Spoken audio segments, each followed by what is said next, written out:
Welcome to the Main Street garden at Colby-Sawyer College. I am Leon Malan, and today we are going to save some seeds. There are a number of really good reasons to save seeds. Obviously, the one, if we save our own seeds, then we save money, because then I don't have to buy seeds next season.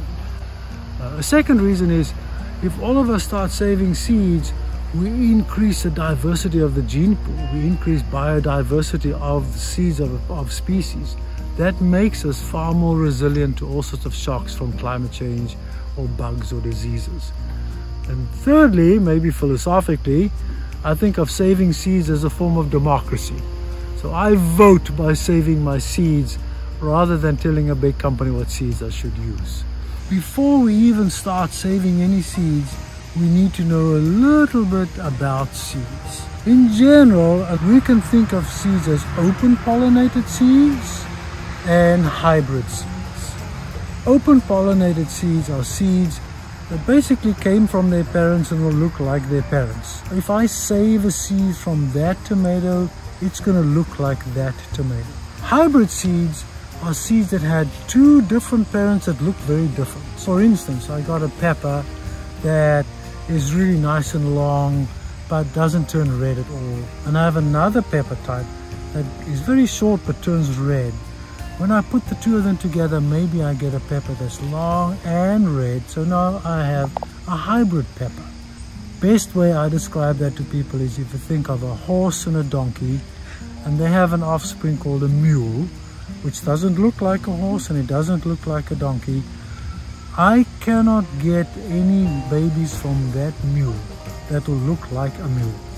And so that's the same with hybrid seeds. So if you have vegetables planted from hybrid seeds, we cannot save those seeds. When you look for seeds, look at the seed packet. If it has something that says F1 or hybrid, that's a hybrid seed. There's Colibri F1, there's a hybrid seed, so I can't save that. Here is another hybrid seed. So the packet will normally tell you that it is a hybrid seed.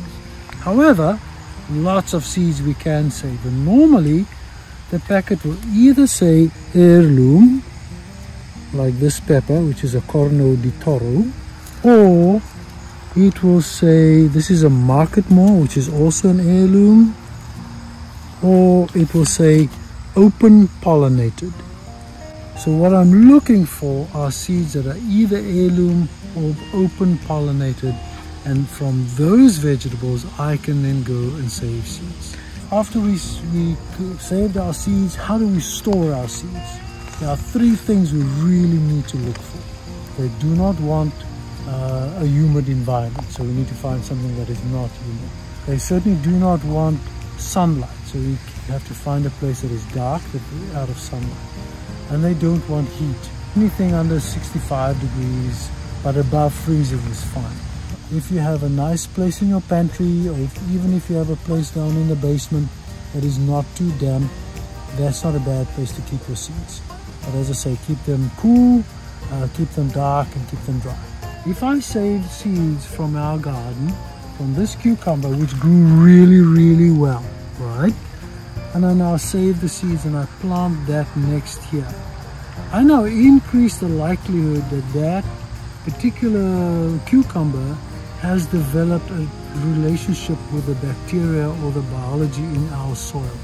So I'm starting to save seeds that are really suitable to my microenvironment, which means it makes a lot more sense to continually saving seeds, continue saving my best cucumbers, and that way I'm actually improving the genetic material of my cucumber as it is adapted to my own microenvironment.